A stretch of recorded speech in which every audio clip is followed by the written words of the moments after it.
Remember a couple of weeks ago we pruned back the roses? I mean, they were really damaged by the winter, so they were pruned hard. And I told you not to give up on them. Oh, I hope you didn't, because look at all the new growth coming up on all the roses right now.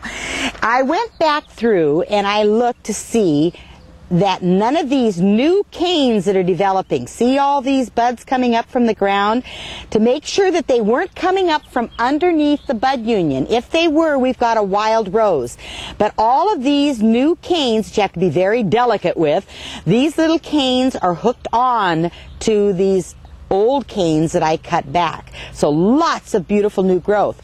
Now what I have to do though is come through and remove all the canes that I kind of questioned and left. You notice that there's nothing growing on this cane, pretty damaged, but look at, we've got a beautiful bud, so I'm going to prune right above that one. Not real sure about this. There is some green growth here, but no sign of bud growth, and the reason, we've got some very hardy damage right to the base of that cane.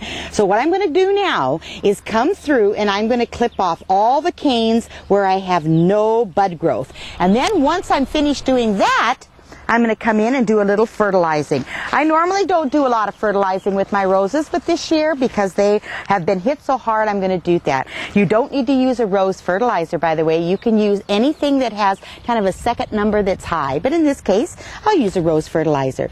And you follow directions. A little bit of the granular fertilizer right around the drip line of the plant, and just like that, that rose is fertilized. I'm going to come through and I'm going to clip off those old dead branches, and I'm going to have beautiful roses. I hope you didn't give up on yours. I'm Phyllis Stevens, and that's our great garden tip.